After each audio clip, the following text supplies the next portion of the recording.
So you've just been reappointed to another 4-year term at the State Board of Education. So I think that means it's your 4th term, according to my calculation. Sometime in the late 70s and early 80s, and then again in 2011.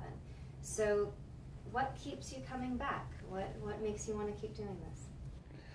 Well, I feel it's a culmination of my career, which now is in its 51st year in education policy and politics. And so I'm able to apply the entire skill set, historical understanding of education issues and politics, and I'm able to draw on a lot of things that I knew 30 years ago or so that still apply today. A lot of the education issues recycle. There's not a lot of new things going on in education. They're often recycled things of the past. Common Core is an update on what used to be called progressive education in the 1920s and so on. So it's very useful and exciting to be able to be at a high level where all your experience really counts. And so what are the governor's top priorities in education? Well, at this point, it's really to implement what he has started in the first 4 years. There will be some, added initiatives. But we have a very full plate. If you talk to local school districts around California, they're going to say, really have all we can handle just with what you've been doing for a while. So I think it'll be that. Now, therefore, it's the implementation of the Common Core curriculum, which is a total overhaul of how students are taught and what they're able to do and know. It is a new accountability system, because the old system, it was too narrow and the tests were too antiquated, and we didn't consider enough factors in assessing schools. It'll be then a massive program to develop the existing teachers to teach the Common Core, and also to reorient the professional preparation of teachers who are going to be novice teachers. And so it has so many aspects to it. We're also looking at changes in special education. We have a task force reporting in December on that. That is an area that's just not been dealt with by this state or most states. A big major issue will be the overhaul of the school finance program. And our crucial thing is not how the money's distributed, that you can do with a computer, but really we formed a new local budget process called the Local Accountability Plan, and having that implemented will be important. We hope we're changing the way budgeting takes place at the local district, better resource allocation, better integration of curriculum and instruction with budgeting, much more participation by the public, and all of that will roll out in this period. So those are, some of the major areas. We're also looking at how to cut down on chronic absence and change the way expulsions and suspensions of students are carried out in school districts. So that's quite an agenda to really implement. So I think the next couple of years are more an era of implementation rather than an era of policy innovation. And when you look back, like let's advance now 4 years, you've said what you want to do. When you look back at these 4 years, or even 8 or even 16, what do you hope to have accomplished for California? How do you hope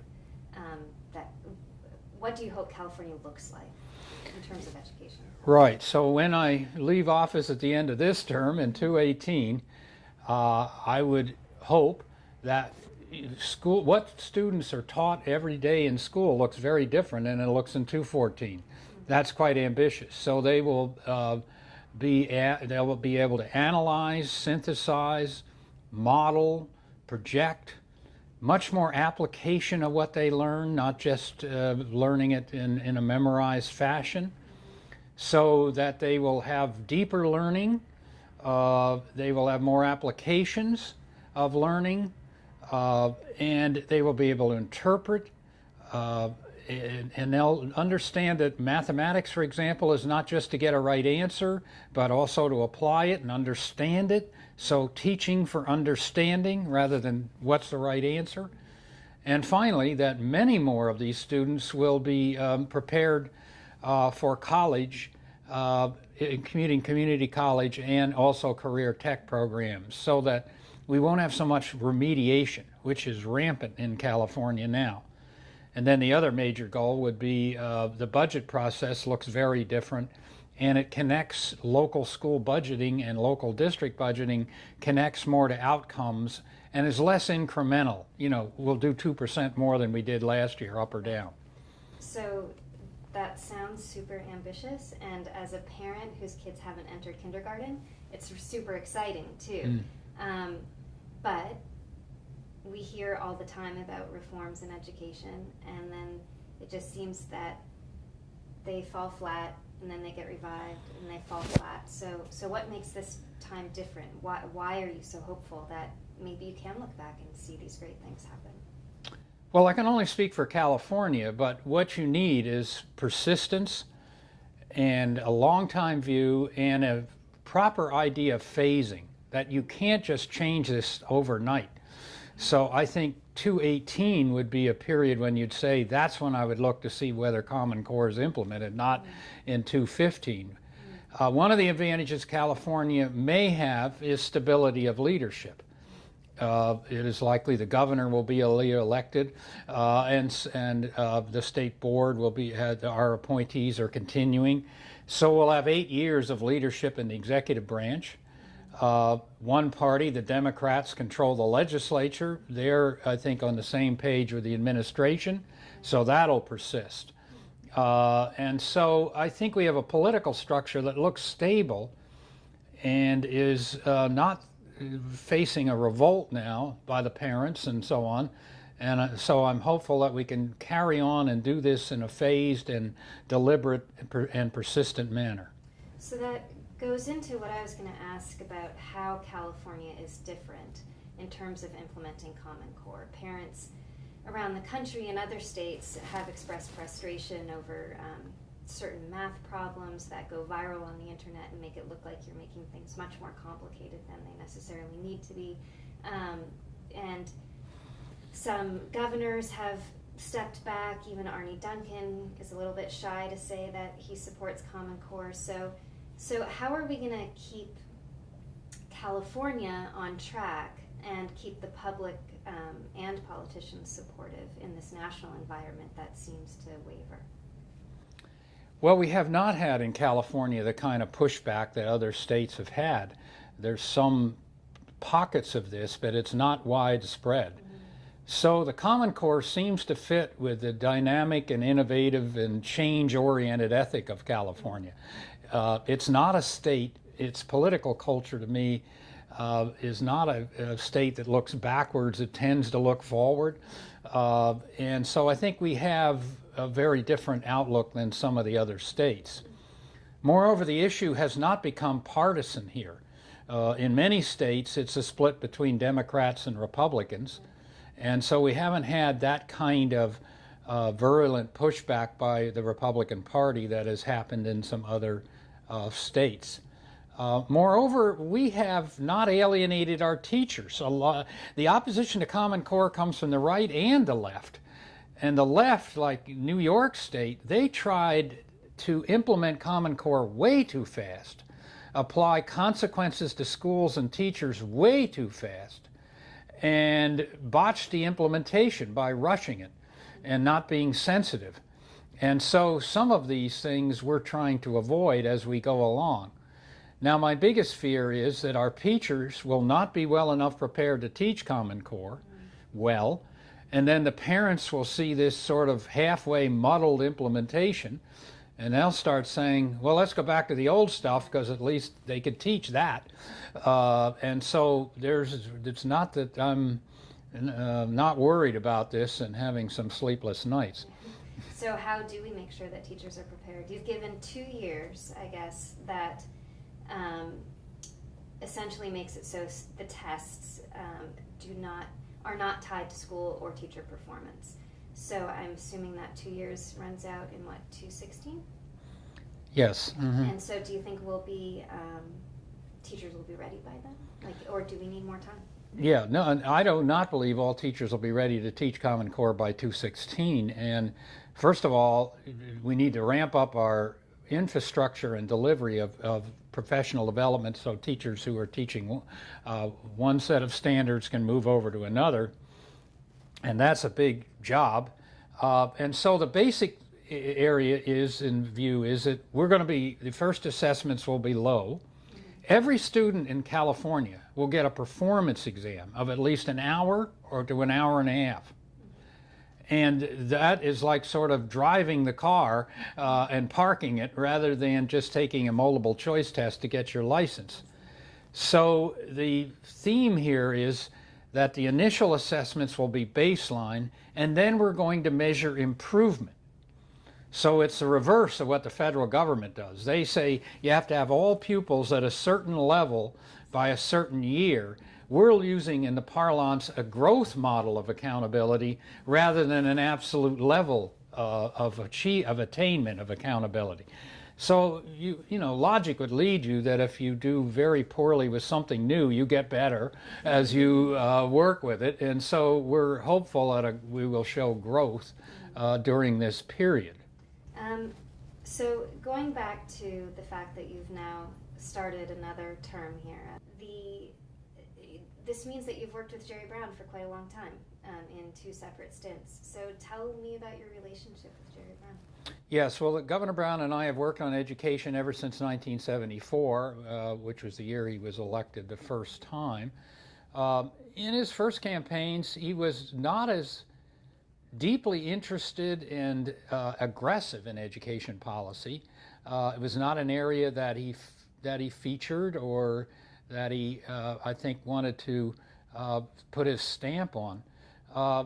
I'd say the turning point was when he became mayor of Oakland, and he really got to take a look at the Oakland schools and their problems. They were, among other things, going bankrupt. I was on a commission he convened as mayor of Oakland where we tried to have the mayor take over the schools the way they have done in New York and Boston and Chicago and so on, and he couldn't get it through the city council. So he created mayors of charter schools where he was able to learn about education at the grassroots. So when he came into office again in 2011, you could talk with him about all the shorthand acronyms. He knew all those. He had strong opinions based on trying really to educate to educate children in West Oakland. And so he really dove into the issue in his second term.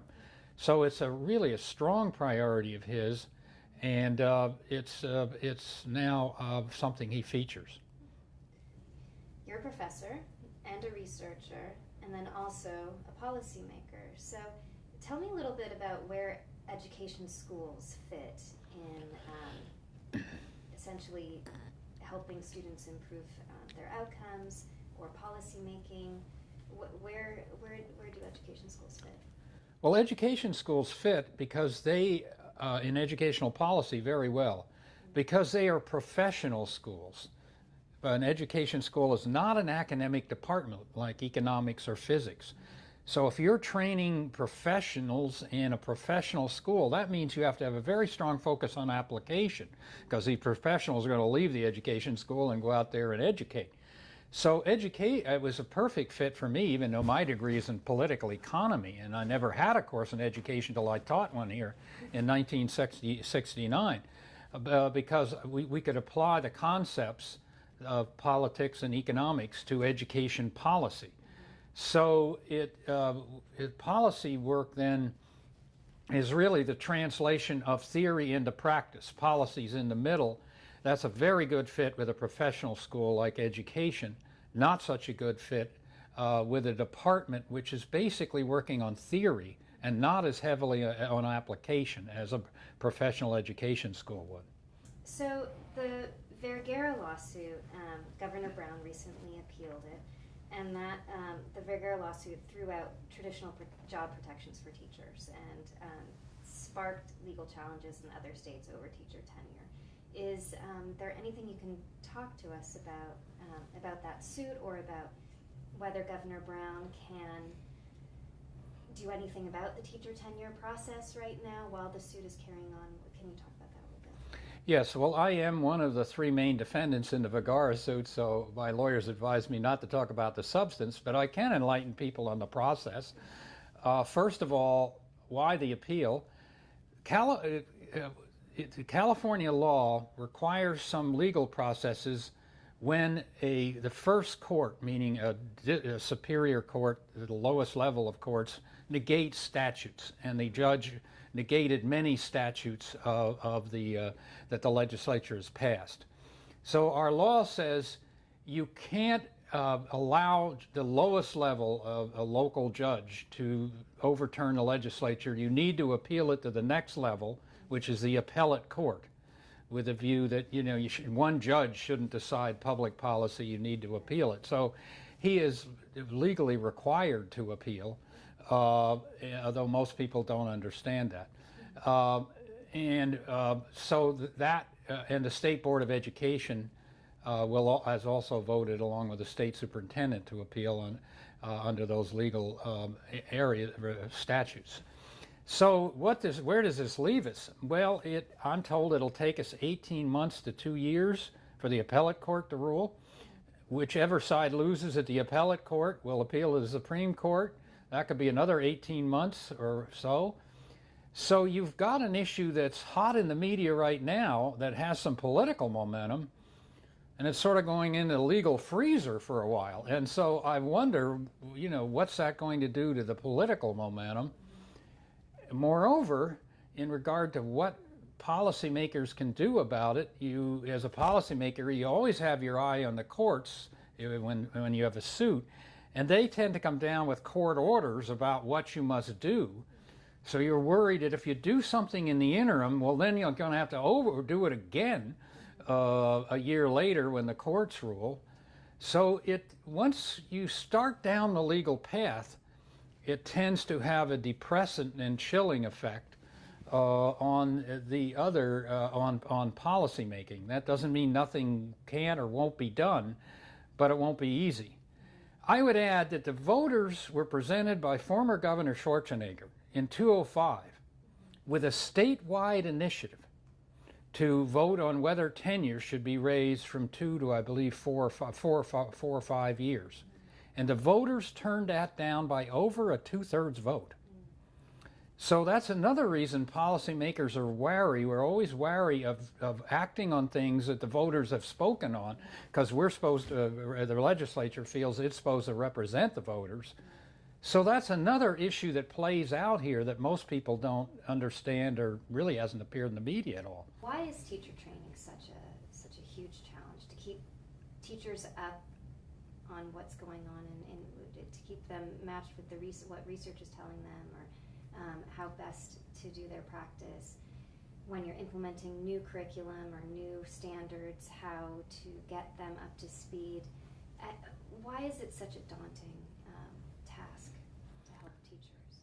Well, the state for a number of years sent very different messages about what students ought to know and be able to do to teachers, and they were prepared in that way and geared their teaching to that.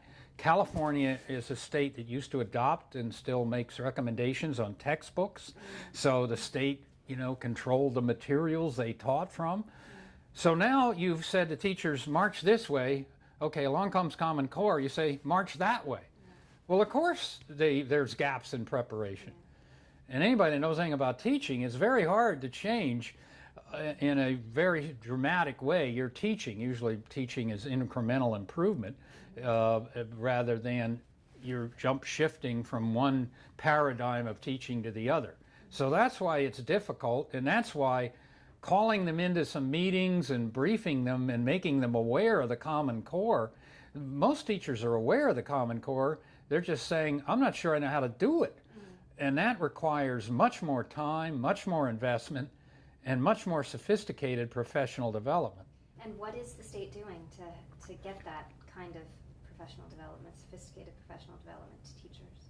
Well, the or state... is it even the role of the state to do Right. California appropriated by far the largest amount of money, and maybe the only amount of money that I know of any significance, for Common Core implementation, 1.25 billion, and there's another 440 million this year. So we have provided money to school districts to do that. California is so big, 6.2 million students, 310,000 administrators and teachers. This is a gigantic labor force. So we rely on the county offices of education, of which there are 56, to really be the frontline trainers. We do not try to do it through the state education department in Sacramento. So it's decentralized through the county offices. That being said, we need more resources on the ground for professional development, and we have some plans which we do get more money. We think there will be a major entry of foundations in California-based foundations into this, and that we'll be able to roll some more out soon.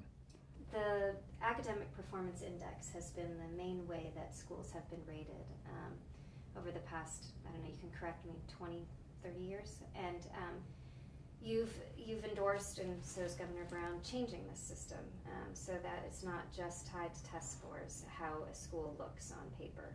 So what are the new ways that you hope schools will be graded, so to speak? Well, the Academic Performance Index has been the single number between 200 and 800 that summarizes schools.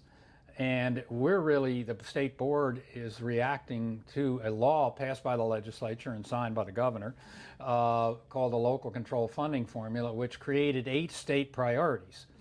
Now, one of those areas is strictly scores on tests. Now, the tests are going to be entirely different from the closed-end multiple choice tests we had, answer 1 out of 4 or 5. The assessments are going to be what's called computer adaptive. If you're answering hard questions, I give you more hard questions or harder questions. And doing well, it takes you down in terms of easier questions. They're going to be quite a bit, they're all, of course, computer-based, so we're going to have extended response, where you have to type things in, manipulate things, extend your answer and justify how you got it. We're going to teach keyboarding in kindergarten, and then we're going to have these performance exams that are an hour to an hour and a half long. Where in the 11th grade you take a problem like nuclear power, you'd get a whole bunch of sources on it, and then you'd have to do an analysis of it. So, the assessment is just blown away whatever you knew before. I might add the SAT is changing in the same directions. So parents, if they want to get their students into college, will need to pay attention to this even from that basis, to these new assessments. So the old system really wasn't geared to this kind of an assessment. But the main reason is that we've moved to, in the new law, really more of a dashboard concept. When you're looking at the things that you want to know about your car, there's not a single thing that summarizes everything in the car. When I'm driving, I'm looking not only at the gas gauge, but I'm looking at other things as well, and we have various warning systems and so on. So we'll be adding in things that are like whether students are there on time and in absence. We'll be looking at the school climate in a more in-depth way. We'll be looking at the resources the school is offering to the students. In other words, not just a score, but what are they actually spending their money on? So it's a much more robust set of indicators, and you'll get then a dashboard. And I don't see scientifically how you can take all the indicators in the law and sum them up in one number. It'd be like a smoothie where you'd put apples and bananas and oranges and throw it into a blender and you come out with one thing. It's an artificial construct. So parents are going to have to work harder, and so are real estate agents. They're not just going to have to be able to look at a single number. They're going to have to do more understanding of the many multiple dimensions of schooling. So essentially, if a parent is looking at the API numbers now, and saying that they live in a district that has, a school that has 400, and they go, oh, my kid can't go there, I need to get to a district that has 800. Is that just not what they should be doing? I think that's too simplistic. Moreover, I'm not sure the scale will be the same. We will have some summary statistics on academic performance, but if your school is weak on performance exams and strong on short-based multiple choice tests, wouldn't you want to know that? This school's good on having kids bubble in answers, but when students have to apply what they know and solve a more complex problem, I'd want to know that too. Well, if I smush those together, a simple multiple choice and a performance exam, and call it a number, I'm not very well informing you. Yeah. How much weight do I give each one? And then if this school is having a lot of chronic absence, we might do student surveys of what they think of their school. Wouldn't you like to know that? Most people pick colleges not on a number, like the SAT scores of the entering students. They look at what it's like to be there. And so this is more of what you're going to see.